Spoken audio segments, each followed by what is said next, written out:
Hi everyone! Welcome again to my channel. In today's video ay pupunta tayo ngayon sa aking mini greenhouse. So, ito nga pala yung luma kong mini greenhouse dati. Ganito na yung hitsura. Ayan. So, nung summer nagtanim ako dito ng gulay. Meron pang natira. Ayan, gulay yan. Ayan din. Mabango yan guys. Tapos yung mga pipe na tinaniman ko dati ay wala ng laman, kundi puro damo-damo na. Ang natira na lang dito banda ay yung aking Darly Sunshine na kumapal na siya ng kumapal. Ayan, ang aking Darly Sunshine. So, napaka-frost hardy yan. Nung winter time, hindi ko yan tinakpan. Ganyan lang siya. Ayan, napaka-frost hardy niya.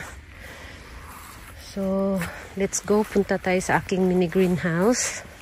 So, yung maliit na sapa. Ayan.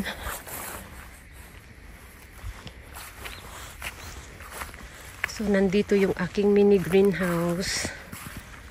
Ayan na guys. Tapos na yung aking mini greenhouse. Napalitan ko na siya ng bagong plastic. Ayan.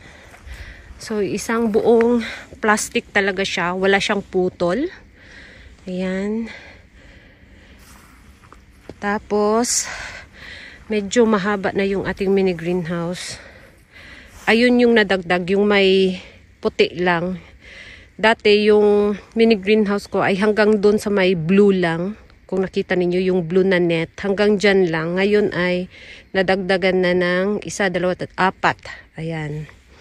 So, tingin tayo doon sa likod. Ayan. So, medyo malinis pa yung plastic pero sa katagalan, nagiging ano din yan. Parang puti na siya. Ngayon is clear pa pero katagalan, parang magiging ganito siya. Oh. So, hanggang dito, ayan, hanggang sa baba, nasakop pa ng bagong plastic. So, medyo may extra na konti. Hindi ko na pinutol. Nilukot ko na lang siya para in case na kailangan kong magdagdag ulit dito. Ayan, wala na putol-putol, diba? So, naglagay ako dito ng extra na pipe. Itong pipe na to, kapag mainit sa loob, pwede mo siyang lukot-lukotin. Ayan. Lukot-lukotin siya tapos isabit siya doon sa dulo. Ayan, mayroon ako ditong sabitan.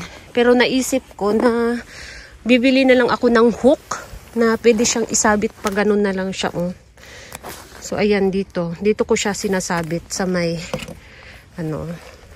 Ayan, ganyan siya guys. Sandali. Ganyan. Ilukot-lukot siya tapos isabit siya dyan.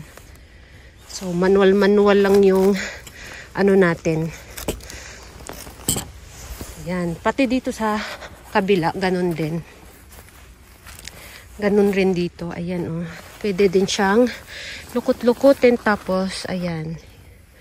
Meron dito akong nilagay na bakal para makapasok yung hangin sa loob.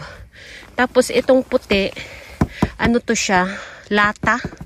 Galing to siya dati sa loob. Tinanggal ko and then nilagay ko na lang dito sa gilid para hindi makapasok yung tubig doon sa loob kapag umulan.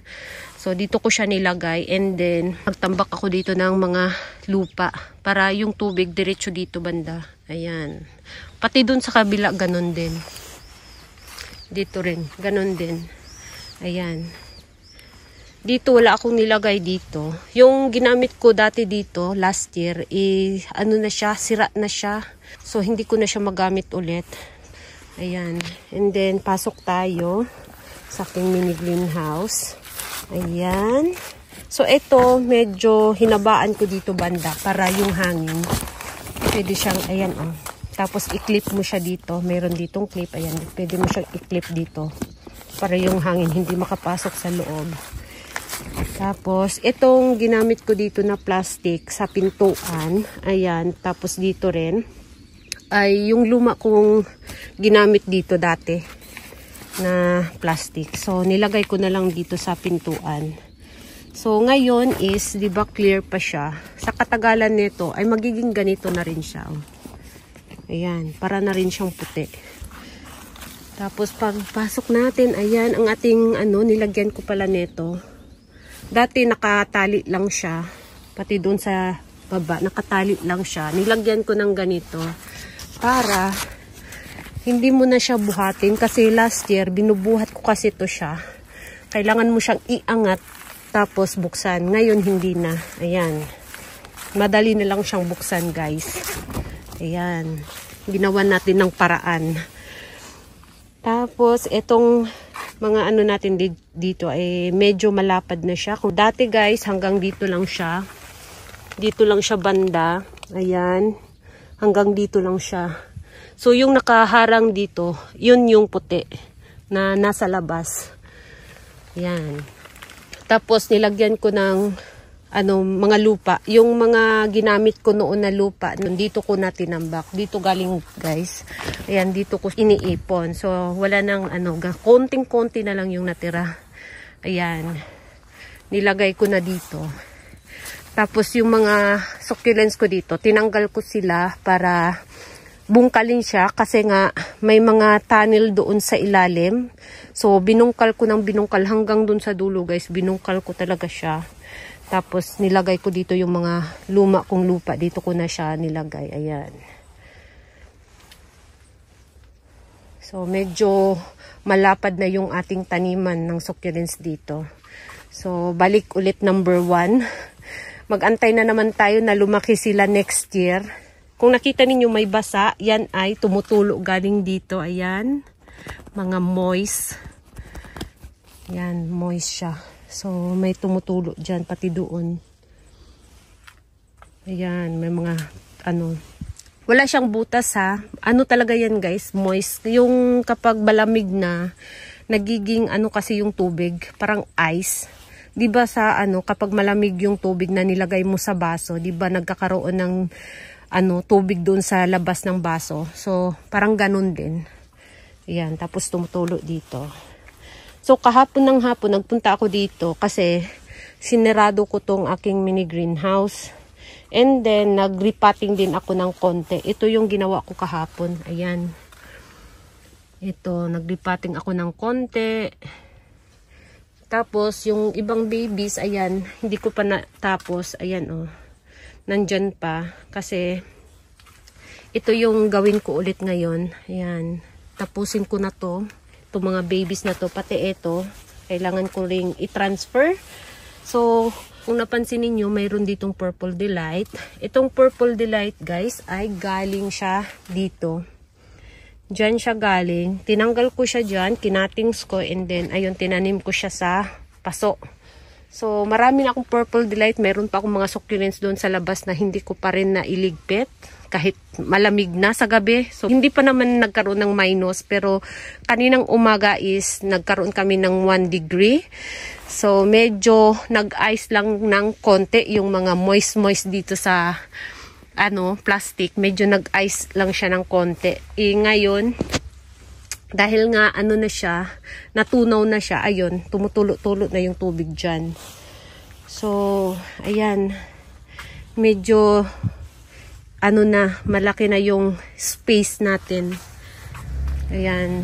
Malaki lang siya ngayon guys kasi hindi pa ako nagligpit ng mga succulents.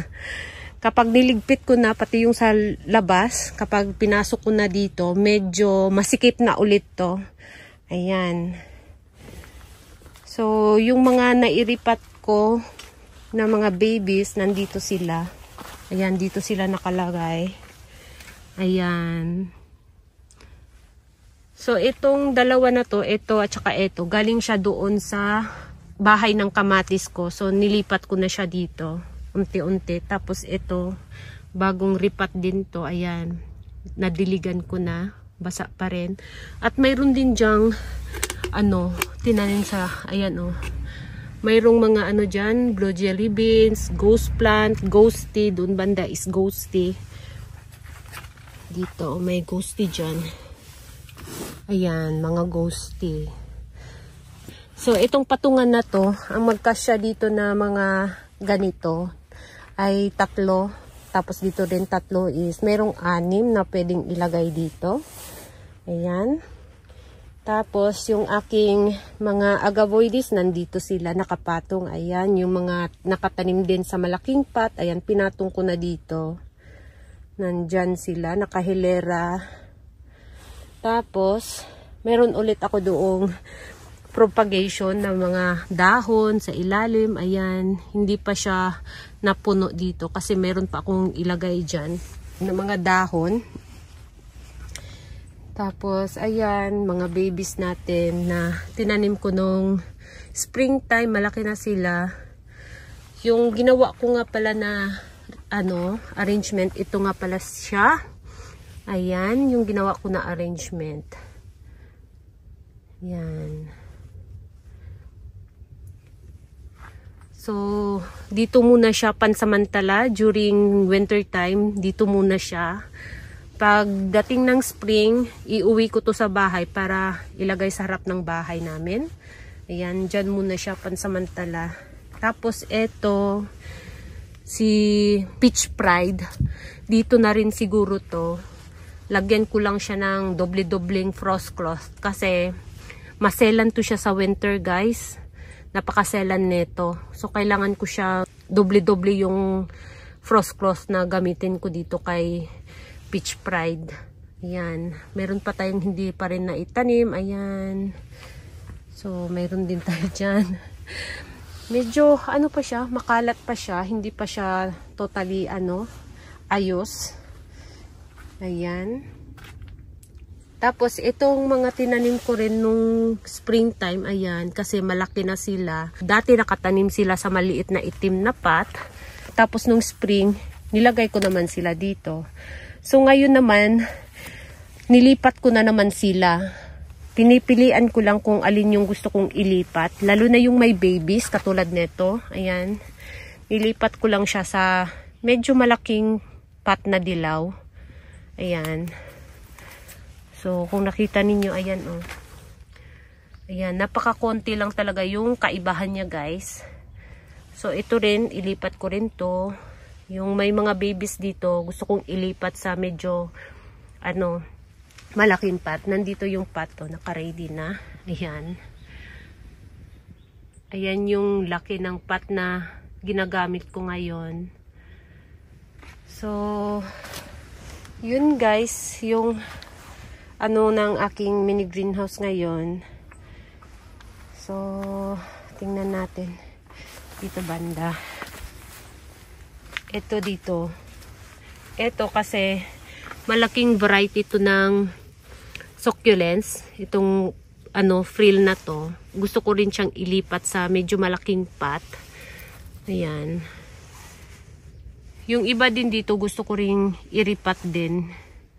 So, wala lang akong talagang oras para mag-repat sa kanila. Kaya, inuunti-unti ko lang. Kung may oras ako, ayun, inuunti-unti ko silang iripat.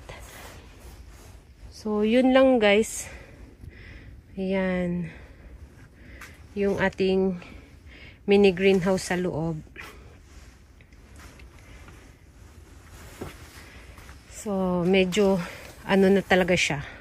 May space na siya. Pero kapag nalipat na yung ibang mga succulents ko dito is medyo masikip na ulit.